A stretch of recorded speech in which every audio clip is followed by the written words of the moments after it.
नमस्कार. तुम्ही ऐकताय रेडिओ देवगिरी 91.2 FM वारसा लोकसंस्कृतीचा.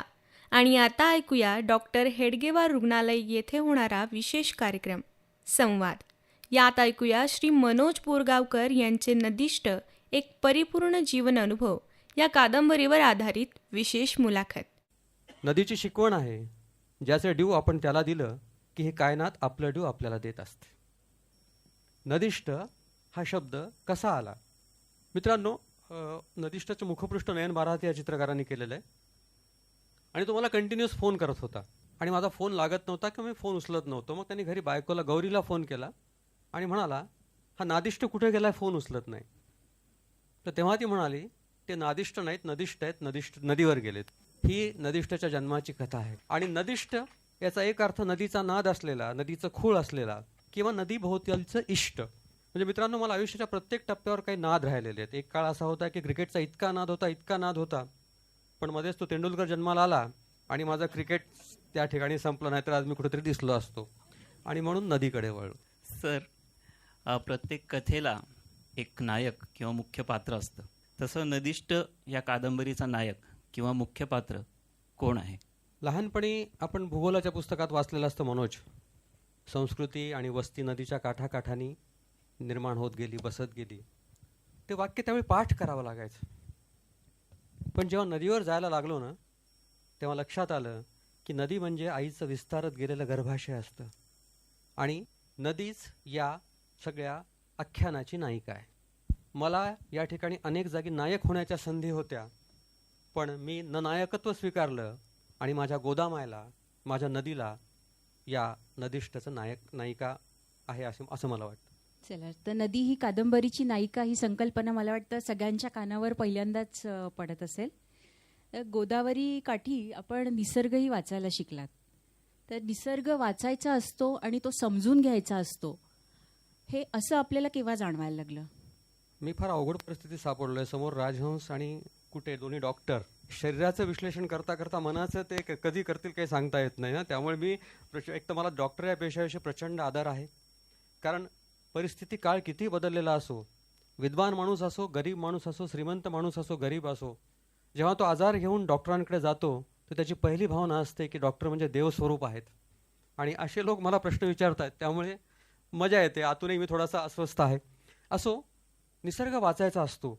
माझं बालपण खेड्यात गेलं आणि माझं बालपण खेड्यात गेलं याचा न्यूनगंड कधी मला वाटला नाही.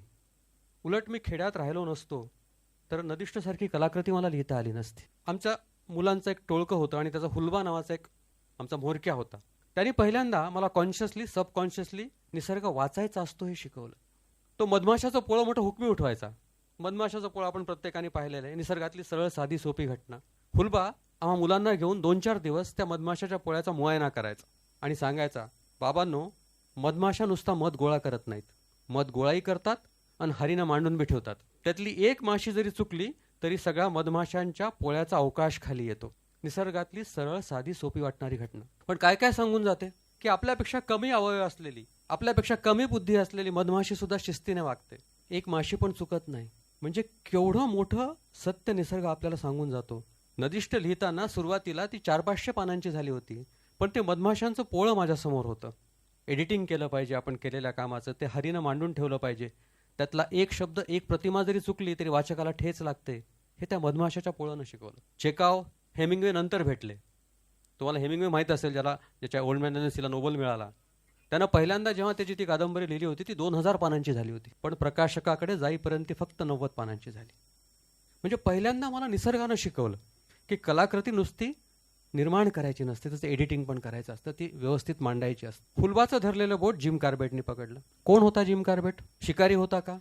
येस, ऑफकोर्स शिकारी होता. शिकारी लेखक होता का? येस, ऑफकोर्स शिकारी लेखक होता. 20-20, 25-25 मैल अनवाणी पायानं जंगलात पायपीट करणारा तो सच्चा आदिवासी होता. या जिम कार्बेटनं, म्हणजे हुलबाचं सुटलेलं बोट जिम कार्बेटने पकडलं. 14-15 वर्षाचा असेल मी आणि जिम कार्बेट वाचायला लागलो. त्यातला एक प्रसंग आहे. त्याचा रॉबिन नावाचा एक कुत्रा असतो, ज्याने त्याला अनेक शिकारीत मदत केलेली असते, अनेक जीवावरच्या प्रसंगात साथ दिलेली असते. फक्त एकदा आणि एकदाच नरभक्षक वाघ समोर आल्यानंतर जिम कार्बेट नावाचा हा कुत्रा घाबरून पळून जातो. त्याची वाघाची झटापट संपल्यानंतर जिम कार्बेटनं वाघाला गोळी झाडल्यानंतर 4-5 मिनिटांनी तो झुडपाडून समोर येतो. जिम कार्बेटचे पाय चाटायला लागतो. त्याच्या परीनं ऊ आवाज करत माफी मागायला लागतो.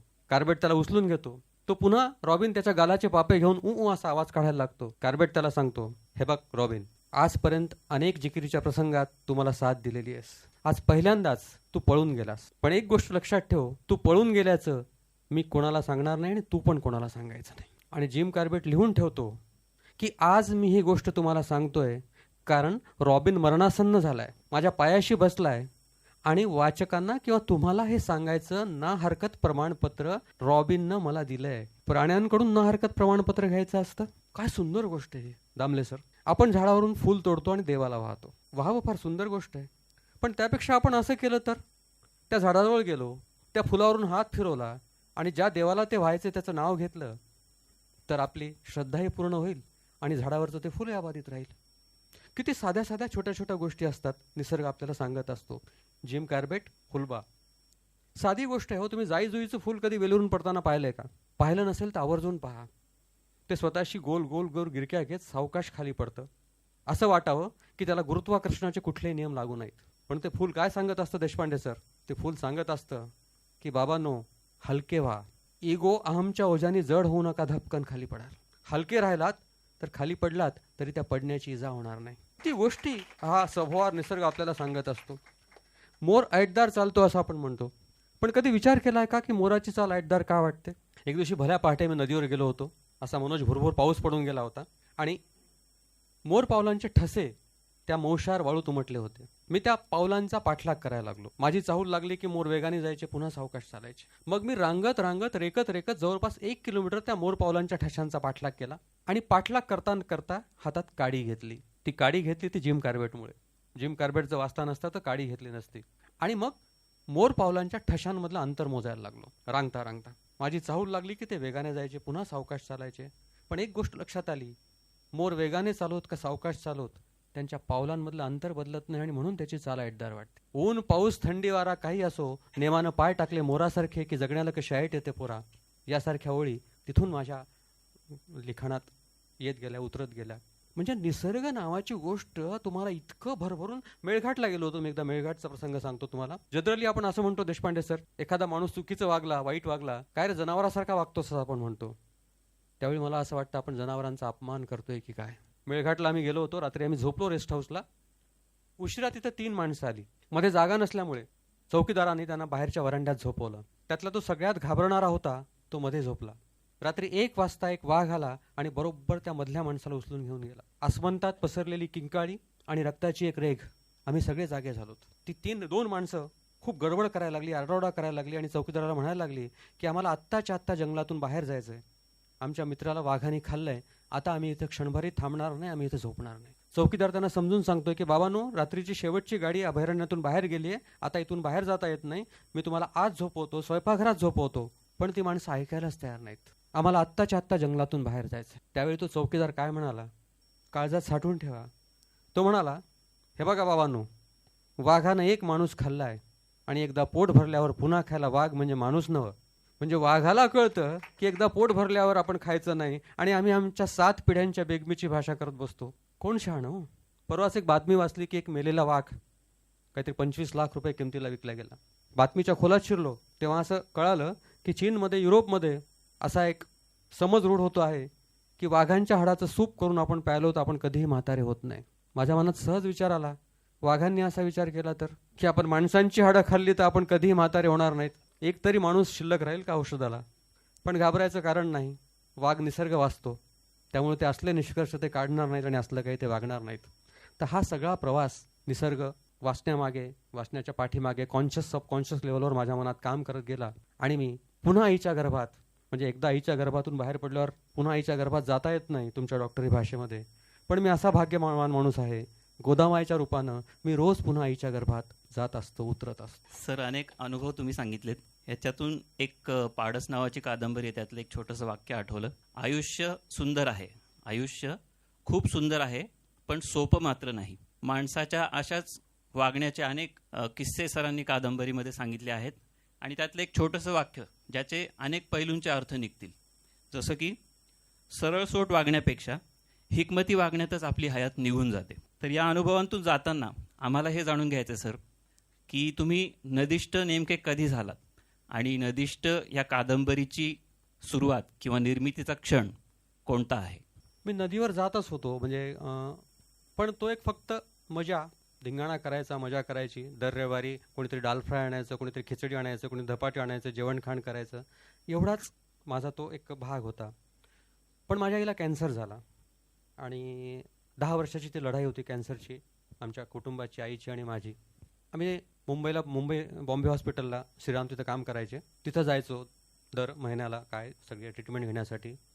एकदा रात्री ट्रेनमध्ये बसल्यानंतर मी आईला म्हणालो, आई बाथरूमला उठलीस तर एकटी जाऊ नकोस, मला घेऊन जाशील. रात्री 2 वाजता मला जाग आली. शेजारच्या बर्थवर आई नव्हती. मी कावराबावरा झालो आणि धावत धावत बाथरूमजवळ गेलो तर बाथरूमची दांडी धरून आई उभी होती. तिच्या चेहऱ्यावर वेदना पसरलेली होती. मी आईला म्हणालो, काय झालं आई, काय होतंय? आई म्हणाली, अरे म्हणून माझ्या पोटात प्रचंड आग होतीये. कोणी घागरभर थंड पाणी टाकेल तर माझ्या पोटातली आग थांबेल का रे? त्या क्षणी मला असं वाटलं की आपण आईच्या पोटावर जर अख्खी नदी ओतली तर आईच्या पोटातली आग थांबेल का? मला वाटतं तो क्षण होता माझी आणि नदीची नाळ जोडण्याचा. आई निघून गेली पण मला नदीच्या ओटीत टाकून गेली. तो मला वाटतं नदिष्टच्या निर्मितीचा क्षण असा. नदिष्ट या कादंबरीतलं एक महत्त्वाचं पात्र म्हणजे दादाराव. तर त्यांनीच तुम्हाला नदी पार करायला शिकवलं. तर दादारावांशी तुमचं नातं कसं जुळलं आणि या कादंबरीच्या निर्मितीत आणि तुमच्या जीवनावर दादारावांचा काय प्रभाव आहे? दादाराव म्हणजे पोहण्यातले उस्ताद. नदिष्टचं शेवटचं वाक्य आहे, yes she is living organism. याचं श्रेय मी दादारावांना देतो. दादारावांनी मला पोहायला शिकवलं, पुरात कसं पोहायचं, नदीला ऐकायचं असतं असं ते म्हणायचे. आणि नदीत कधी असं धपकन पडायचं नाही, नदीला इजा होते रे, अलगद तिच्यात उतरायचं. आणि त्यांनी मला नदी पार करायला 18 दिवसात, पाठक सर मला त्यांनी 18 दिवसात नदी पार करायला शिकवलं. आणि एक दिवशी कोजागिरीच्या रात्री मला असं वाटलं की गच्चीवर बसून चांदणं पाहण्यापेक्षा कोजागिरीचं चांदणं नदीत कसं उतरतं आपण पाहावं. रात्री 11-11:30 वाजता, 25-30 वर्षापूर्वीची गोष्ट आहे. पाठक सर, आपला जो काळेश्वरचा घाट आहे त्यावेळी तो अनेक मृत्यूच्या कहाण्या घेऊन व्हायचा सर. म्हणजे शिवरात्रीला तर 5 मुलं वाहून गेली होती तिथे एकाच दिवशी. त्या घाटावर गेलो. मंदिराच्या बाजूला मोटरसायकल लपून ठेवली, कोणी आपल्याला पाहू नये किंवा कोणी आपल्याला डिस्टर्ब करू नये म्हणून. त्यावेळी तिथं मासे पण पकडत नसत. आता सगळंच बदललंय चित्र. आणि मग पोहत पोहत पोहत नदीच्या मधोमध गेलो. माझ्या छातीला असे मासे लागत होते. मधोमध गेल्यानंतर असा उताणा झोपलो आकाशाकडे डोळे लावून. काय सांगू मित्रांनो, अलौकिक अविश्वसनीय असं दृश्य होतं. तुम्ही जस्ट इमॅजिन करा, माझ्या खाली नदी अंथरलेली आणि वरतून शुभ्र धवल चांदणं माझ्या अंगावर नदीत उतरत आहे. अलौकिक अफलातून. म्हणजे मला नेमकं समजत नव्हतं ते शुभ्र धवल चांदणं नदी पिऊन त्याची युगानुयुगाची तहान भागवत आहे का नदी ते शुभ्र धवल पवित्र पाक साफ चांदणं आपल्या अंगात गोंदवून घेऊन तिची युगानुयुगाची पापं स्वच्छ करून घेते जी आपणच तिच्यात बुडवली. काहीच समजत नव्हतं. म्हणजे त्या अलौकिक दृश्यात मी स्वतःला विसरून गेलो होतो. त्या दिवशी पहिल्यांदा मला जाणवलं सर की आपणच नदीत उतरत नाही, कधी कधी तर नदी पण आपल्यात उतरलेली असते. पण हे अलौकिक, आपली अवकाद नसते, आपलं दामन फार छोटं असतं. हे अलौकिक लगेच आपल्याला बाहेर फेकून देतं. एक 3-4 मिनिटात मी त्या अलौकिकातून बाहेर पडलो. मला इम्रोजच्या ओळी आठवल्या, गंगा जिस्म धोती है सोच नहीं, पाप सोच करती है जिस्म नहीं. इम्रोज माझ्याशी बोलायचा सर. मनोज इम्रोज से माझा डायरेक्ट टॉक होता. फार म्हणजे भाग्यवान माणूस आहे मी तसा. आणि मग तो अनुभव घेऊन नदीतून बाहेर पडल्यापासून माझ्या मनात एकच गोष्ट होती की दादारावांना त्यांच्या स्टाईलमध्ये ही गोष्ट सांगायची. दादाराव, मला काय मामुली समजावला का तुम्ही? म्या कोजागिरीच्या रात्री काळेश्वरचा डॅम पोहून पार केला, उगनवा म्या तुमचा शागीर धाव, असं त्यांना सांगायचं. त्यांची कौतुकाची थाप पाठीवर घ्यायची वगैरे वगैरे वगैरे. 2 दिवसांनी दादाराव मला भेटले. मग मी त्यांच्या स्टाईलमध्ये त्यांना सांगितलं. त्यांना असा धक्का मारला. ते काहीच बोलले नाहीत. असं खिन्नपणे माझ्याकडे पाहिलं आणि म्हणाले, बाबा रे, रात्रच्या नदीत उतरायचं नसतं, नदी झोपलेली राहते. काही वाक्य इन द लाईन वाचायचे असतात, काही वाक्य इन बिटवीन द लाईन वाचायचे असतात, तर काही वाक्य बियॉन्ड द लाईन वाचायचे असतात. दादारावचं हे वाक्य बियॉन्ड द लाईन वाचायचं असतं. रात्रच्या नदी झोपलेली असते याचा अर्थ हाच होतो की रात्रच्या नदीतले जीवजंतू झोपलेले असतात, त्यांची भावसमाधी डिस्टर्ब करण्याचा आपल्याला कोणताही अधिकार नाही. या अर्थाने नदी जिती जागती आहे, जिवंत आहे.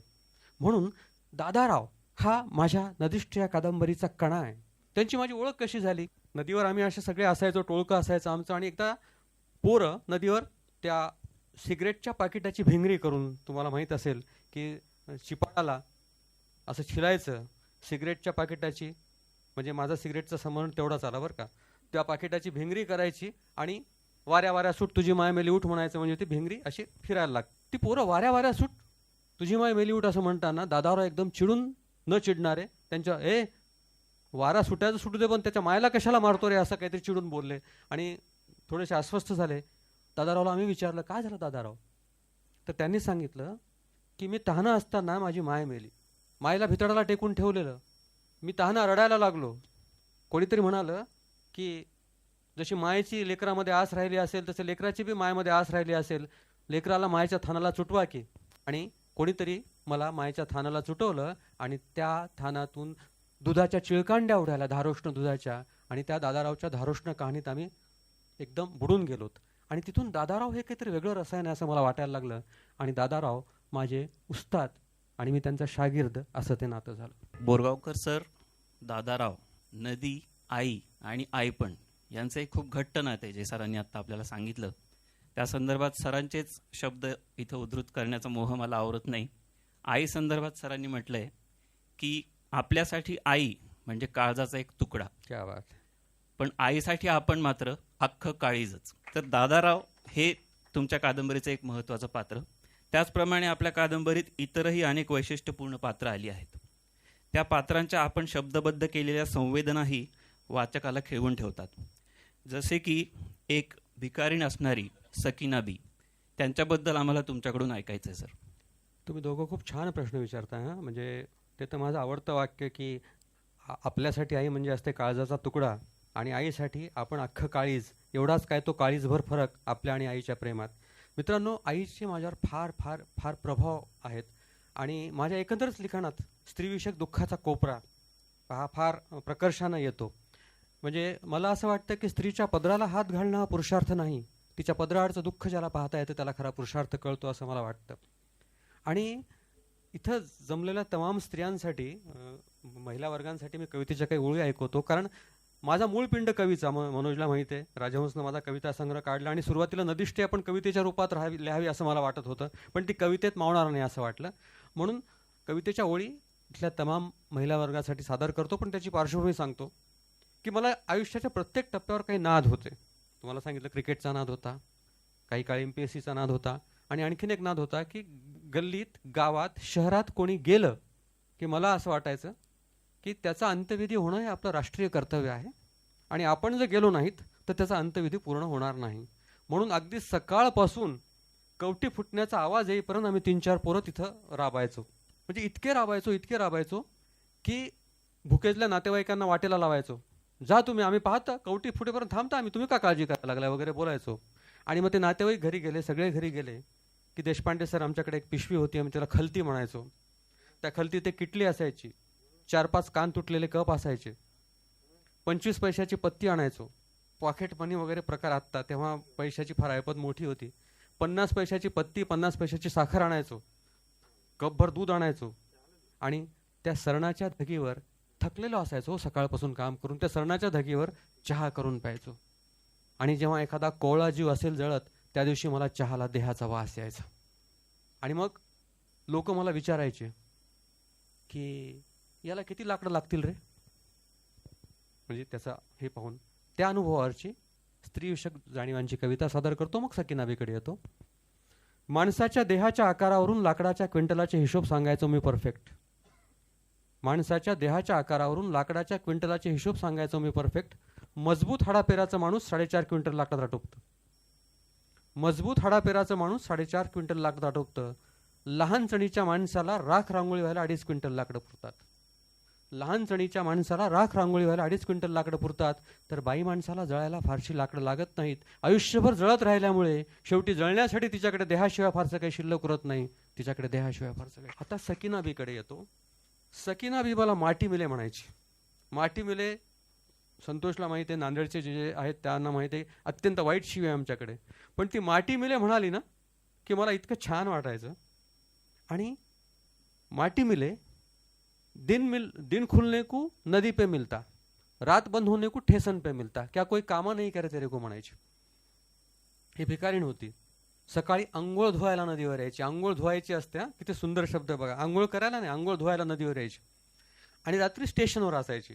मी माझ्या मित्राला आणायला स्टेशनवर जायचो तेव्हा ती भेटायची आणि एक दिवस काय झालं, ती मला दूर लोटत होती. मला काही लक्षात येणं, ही अशी आपल्याला स्टेशनवरून दूर दूर का 11-12 काहीतरी वाजले होते. मग तिने मला असं नजरेच्या इशाने बाजूला केलं आणि सांगितलं, रोज आते को गले में की सोने की चेन निकाल के आता, आज वैसीच रखा. ये मेरे बाजू जो पोट्टे पाट्टे बैठे हैं ना, उन्होंने देख लिए तो तेरी जान भी हलक के नीचे उतरने नहीं देंगे. जा माटी मिले, भाग यहाँ से. बघा, ती त्या टोळीचा भाग होती, पण किती प्रेम नदीच्या माझ्या भेटीचं तिचं. आणि म्हणून ती मला म्हणायची, माटी मिले, दिन खुलने को नदी को मिलता, नदी पे मिलता, रात बंद होने को ठेशन पे, क्या कोई कामा नहीं करे तेरे को. नदिष्टमध्ये सकिना बी आली असली तरी तिच्या या वाक्याचा आणि तिच्या जगण्याचा अनुवाद मला अजूनही करता आलेला नाही. जशी सकिना बी तुम्हाला भेटायची सर, हम्म. तसंच नदीवरती मासेमारी करणारा किंवा मासे पकडणारा बामणवाड तुम्हाला भेटायचा. त्यांच्याबद्दल काय सांगाल?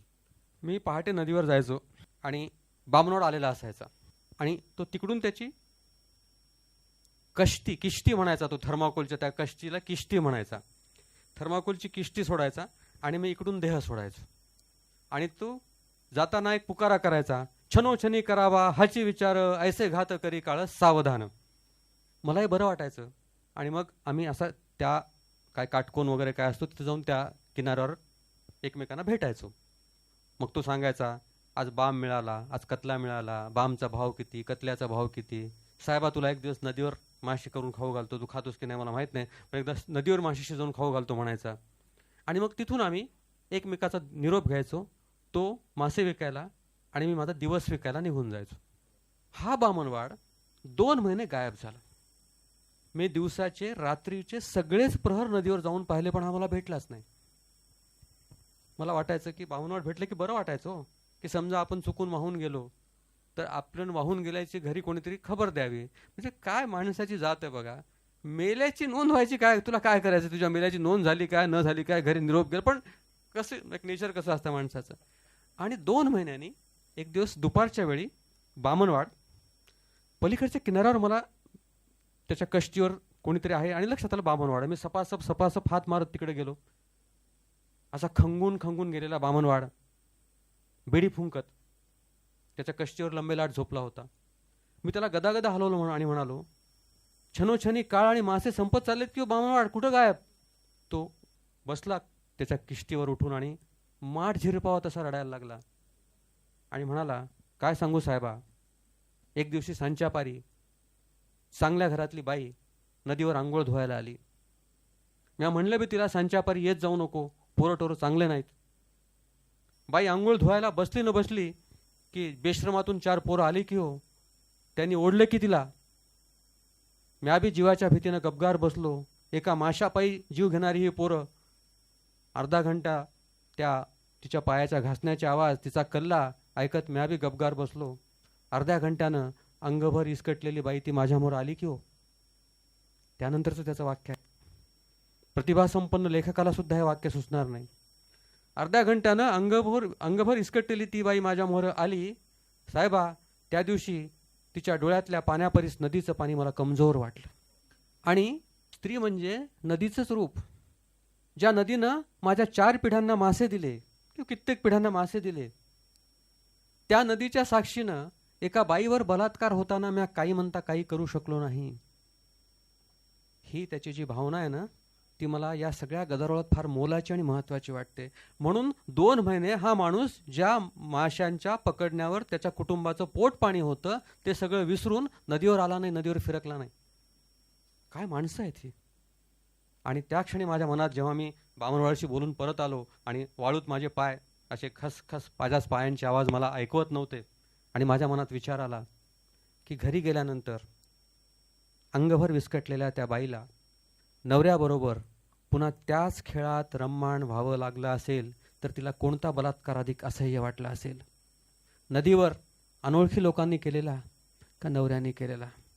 कारण आम्ही पुरुष माणसं, मामा, दादा, काका, बाप, नवरा, अजूनही स्त्रीला विश्वासाचा खांदा देऊ शकलो नाहीत की माझ्यावर बलात्कार झाला हे सांगायचा. त्यामुळे बलात्कारांचं फोफावतं, बोभाटा होत नको म्हणून ती गप्प बसते. आणि असे कित्येक बलात्कार आपल्या काना आड किंवा कानापर्यंत येईपर्यंतच होऊन जातात. म्हणून बामणवाडचं ते जगणं मला फार मोलाचं वाटलं की एक बलात्कार नदीसमोर होतंय, नदी बी बाई माणूस, आणि आपण पुरुष असून त्या बाई माणसाचं रक्षण करू शकलो नाही म्हणून हा 2 महिने नदीवर येत नाही. फार ग्रेट गोष्ट वाटली मला ही. मनाला वेदना देणाऱ्या या प्रसंगातून गेल्यानंतर आपली रोजीरोटीच सोडून देणारा बामणवाड एकीकडे आणि आयुष्यात दुर्दैवाचे दशावतार भोगलेला भिकाजी एकीकडे, त्याबद्दल थोडंसं सांगा सर. मित्रांनो, भिकाजी हे म्हणजे मला असं वाटतं की जेव्हा मी त्याच्याशी बोलत होतो 1985च्या सुमारास त्याला 15,000 पगाराची नोकरी होती, सरकारी नोकरी, आणि ती सोडून त्यांनी भिकारी पण स्वीकारलं होतं. मी 2 महिने तो मला बोलतच नव्हता देशपांडे सर, म्हणजे हां हुच्या पलीकडे बोलतच नव्हता. पण 2 महिने एक दिवस मी त्याला म्हणालो की बामणवाड आपला भिकाजी लय भूक लागली आहे, तुमचा डबा काढा की. त्याने आश्चर्याने माझ्याकडे पाहिलं. भीक मागून आणला डबा खाता हो की तुम्ही? म्हणलं खातो. आणि त्यानंतर सतत 2 महिने त्याने भीक मागून आणलेला डब्बा मी खात होतो. इमॅजिन करा आपण हायजीन गोष्टी किती पाळतो. भाकरीचा तुकडा इकडं पडलेला, वरण इकडं पडलेलं, भात इकडं पडलेलं, मध्येच लोणचं मिक्स झालेलं, असा तो डब्बा 2 महिने मी त्याच्यावर खायला लागलो. तेव्हा त्याला माझा विश्वास वाटला आणि त्याची जी कहाणी त्यात आली ती कहाणी त्याने मला सांगितली. तुम्ही म्हणाल की भिकाजी काहीतरी वेगळं रसायन आहे, तुम्हाला कसं कळालं? माझी भेट झाल्यानंतर एक 15 दिवसांनी त्याला मी 50ची नोट त्याच्या खिशात टाकली. तो 8 दिवसांनी मला म्हणाला, अय साहेबा, इतके पैसे द्यायचे राहतात काय? 10 रुपये बस होते की. आपली लेकरं सुद्धा कोणी गिफ्ट दिलं तर तो माणूस जाऊ देत नाही, त्याच्यासमोर ते फोडून पाहतात. आणि ज्याला आपण भिकारी म्हणतो तो भिकाजी 8 दिवसानंतर नोट पाहतो. काहीतरी वेगळं रसायन आहे. आणि म्हणून त्या भिकाजी च्या अंतरंगात शिरायचा मी प्रयत्न केला, त्याचा विश्वास मी जिंकायचा प्रयत्न केला.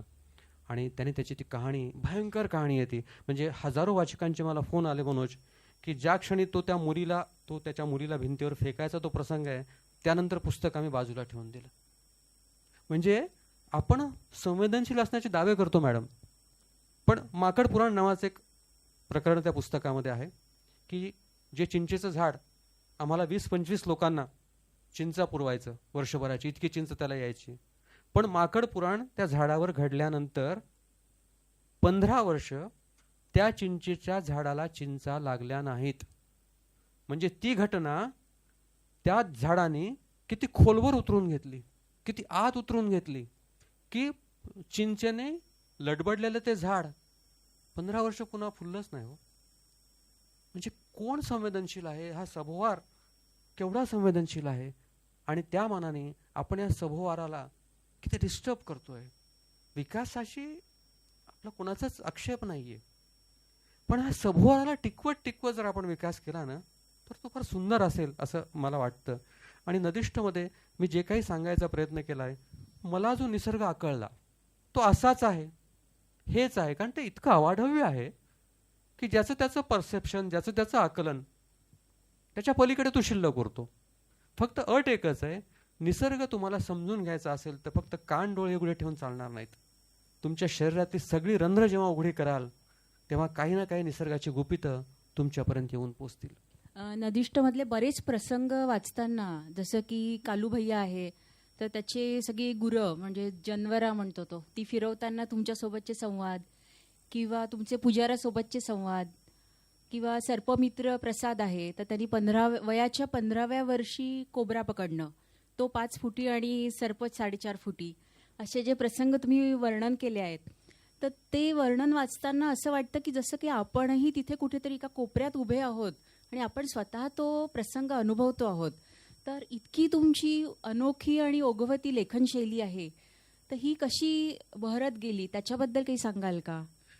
आणि तुमच्या लिखाणात स्त्री संवेदना पण आहे, त्याच्याबद्दलही ऐकायला आवडेल आम्हाला.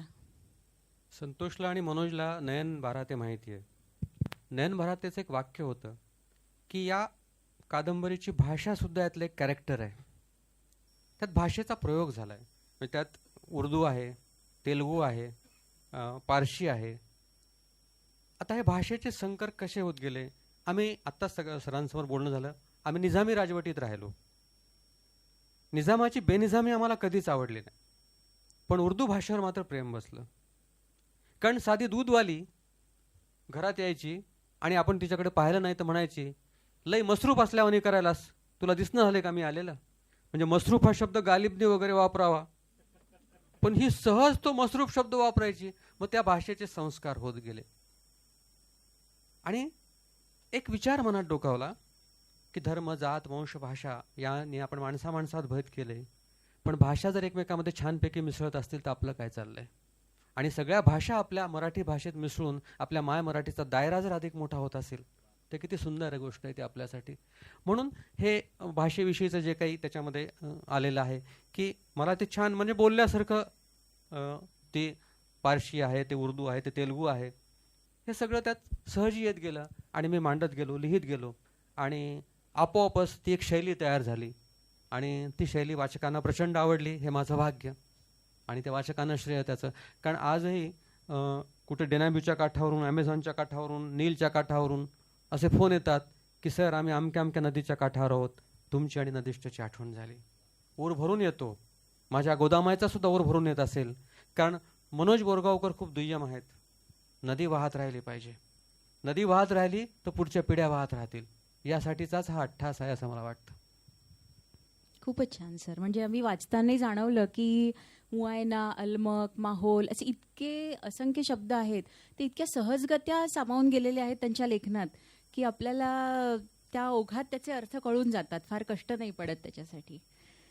अजून एक वैशिष्ट्य म्हणजे अस्तिकता, मनुष्याची अस्तिकता आणि नास्तिकता याच्यावरही तुम्ही लिहिलेलं आहे पुस्तकात. अर्थात ओघाने जे संदर्भ आले त्याला त्या अनुषंगाने, तर त्याबद्दल काय सांगाल?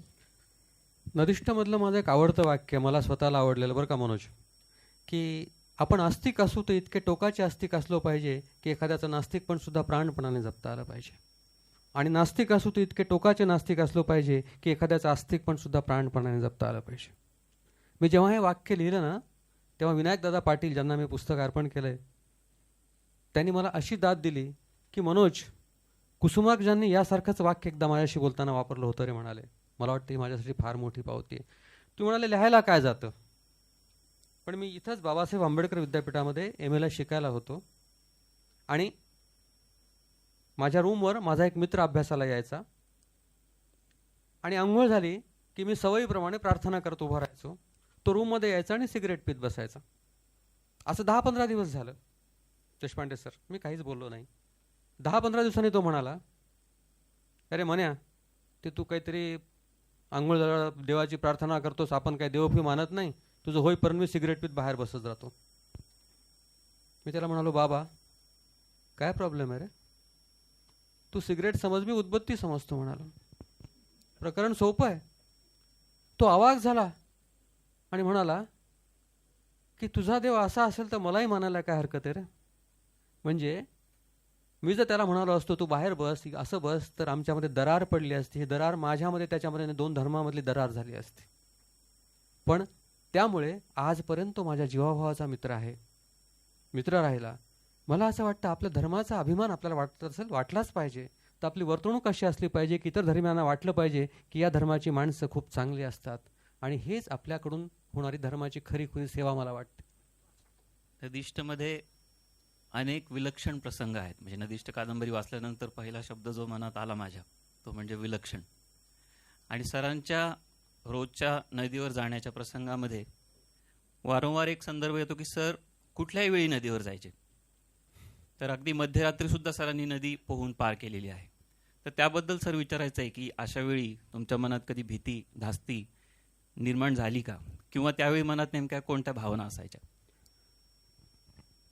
खूप छान प्रश्न विचारलात. मला रस्त्यावरून चालताना भीती वाटते, पण नदीत कधी भीती वाटली नाही. माझा समज हा आहे, माझे काही भाबडे समज आहेत मनोज, बालिश समज आहेत, पण ते मी प्राणपणाने जपतो. की मला असं वाटतं की येणारी प्रत्येक इवली लाट मागच्या लाटेला सांगून जाते, बाबांनो इथे एक वेडा जीव रात्री बेरात्री पोहायला येतो बरं का, त्याला सांभाळा.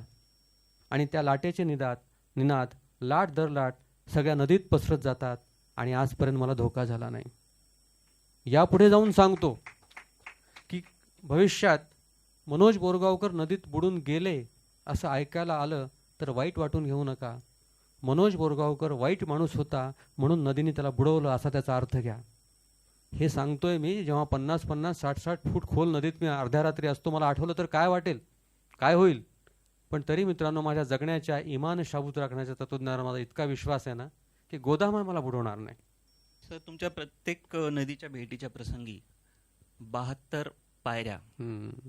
त्यांचा तुम्ही उल्लेख केलेला आहे. त्याचं काही विशेष महत्त्व आहे? बघा, ही कायनात फार गमतीदार आहे सर. म्हणजे आपण जर मनापासून काही ठरवलं आणि आपला तो हेतू शुद्ध असेल तरी कायनात तहेदिल आपल्याला मदत करते. जेव्हा मी सुरुवातीला नदीवर जायचो, तुम्हाला सांगितलं की माझा हेतू फक्त होता धिंगाणा करायचा, मजा करायची. पण नंतर मला असं जाणवायला लागलं की आपल्याला अव्यक्त काही सांगू इच्छित आहे, हाका मारतंय, काही बोलायचं आहे त्या सभोवाराला आपल्याशी. हळूहळू काय व्हायला लागलं की माझ्या सवंगड्यातला एक एक सवंगडी हळूहळू कमी व्हायला लागला. कोणाचे गुडघे दुखायला लागले, कोणाची बदली झाली, कोणी टँकवर जायला लागलं. आणि असं करता करता मी आणि नदीचा तो 1-1.5 किलोमीटरचा पट्टा माझी वेगळ्या अर्थाने सल्तनत बनला आणि मला ते एकटेपण सापडत गेलं. एकटेपण मिळालं नसतं तर हे आवाज मला ऐकू आले नसते, ते आवाज विरून गेले असते. म्हणजे कुठंतरी काहीतरी शुद्ध हेतूने मी ते सगळं करत होतो. त्यामुळे ही कायनात मला सर्वतोपरी मदत करत होती. आणि नदिष्ट मी लिहिली आहे का नाही मला माहिती नाही. मला अनेक वेळा असं वाटतं नदीचं पाणी शाई होऊन माझ्या कलममध्ये आलं आणि तीच कागदावर अवतरत गेली आणि मी निमित्त झालो. सर, तुमचे अनुभव पुस्तकातून वाचक म्हणून वाचताना आम्हाला तर वाटतं की तुम्ही रोज नदीवर जावं आणि तुमचे अनुभव आमच्याशी शेअर करावेत. पण एक वैयक्तिक प्रश्न आहे की नादिष्ट व्यक्तीची पत्नी कणखर असावी लागते. नदिष्टसाठी हाच नियम लागू होतो का? संतोष समोर बसलाय, त्याला गौरी काय ते माहिती आहे.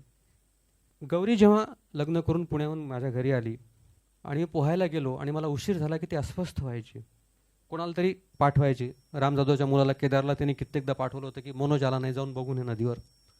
मला जाणवायला लागलं की हे क्रौर्य आहे. आपण नदीवर जातो आणि ही जर अशी हिची कालवा मनात होत असेल तर काय अर्थ आहे त्याला. मग मी तिला नदीवर घेऊन जायला लागलो. 2 महिने सतत तिला नदीवर घेऊन गेलो.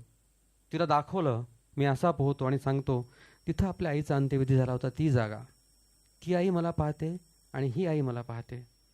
गौरी मला धोका होणार नाही.